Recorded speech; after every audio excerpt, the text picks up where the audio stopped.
जदयू कार्यालय के बाहर एक पोस्टर लगा है जिसमें साफ तौर से लिखा है कि नीतीश के सेवक मांगे निशांत, यानी निशांत की मांग उठना अब शुरू हो गई है। चुनाव के पहले भी ये मांग उठ रही थी, अब चुनाव के नतीजे आने के बाद, सरकार बनने के बाद फिर से एक बार मांग उठने लगी है। देखिए, जदयू कार्यालय के बाहर पोस्टर लगा है, जदयू के बगल में, कार्यालय के बगल में और ठीक सामने भी एक पोस्टर लगा है और पोस्टर में कहा गया है कि अब पार्टी की कमान संभाले निशांत, ये कहा जा रहा है इस पोस्टर के जरिए। और साफ तौर से इस पोस्टर में बिहार के मुख्यमंत्री नीतीश कुमार को ऐतिहासिक 10वीं बार मुख्यमंत्री बनने पर बधाई तो दी गई, साथ ही शपथ ग्रहण कर वर्ल्ड बुक ऑफ रिकॉर्ड में शामिल होने पर चाचा जी को बधाई दिया जा रहा है। इस पोस्टर को बल्कि किसी और ने नहीं, कृष्णा पटेल लगाए हैं, जो नीतीश को सेवक बता रहे हैं और नीतीश के सेवक हैं ये कृष्णा पटेल और प्रदेश उपाध्यक्ष हैं छात्र जदयू बिहार प्रदेश कार्यालय। तो ऐसे में कहीं ना कहीं अब पार्टी की कमान जो है निशांत को दी जा रही है। नीतीश कुमार अपने आप को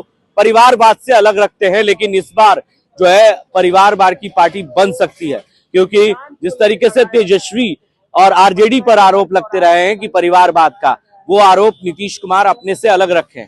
लेकिन जिस तरीके से निशांत की मांग उठ रही है, नीतीश कुमार दो जो है जिम्मेदारी संभाल रहे हैं, एक बिहार के मुख्यमंत्री होने के नाते और दूसरा पार्टी के राष्ट्रीय अध्यक्ष होने के नाते। तो ऐसे में पार्टी को संभालना बहुत ही मुश्किल हो रहा है। देखिए, रंगाई पुताई भी शुरू हो गई है पार्टी दफ्तर में, कभी भी इस गेट से निशांत की एंट्री हो सकती है और निशांत कभी भी आकर पार्टी की कमान संभाल सकते हैं।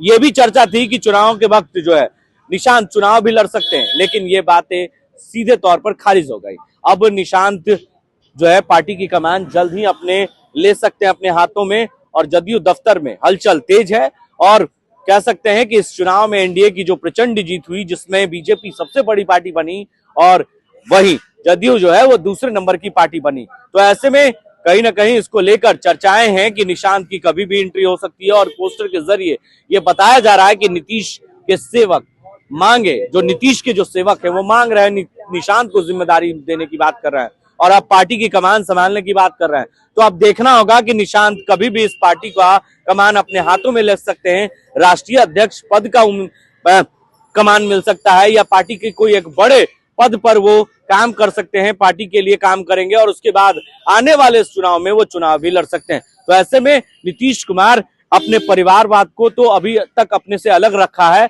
लेकिन कहीं ना कहीं जब निशांत की एंट्री हो जाएगी तो परिवारवाद का आरोप तो जिस तरीके से सभी पार्टियों पर लगा है, उसी तरीके से उन पर भी लग सकता है विपक्ष के द्वारा।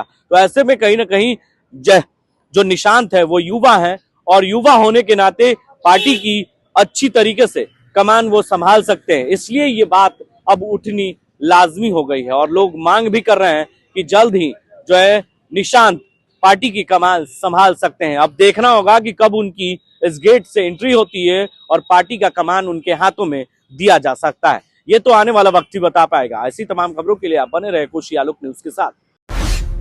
पूरी खबर, पक्की खबर, देखते रहिए कोशी आलोक पर।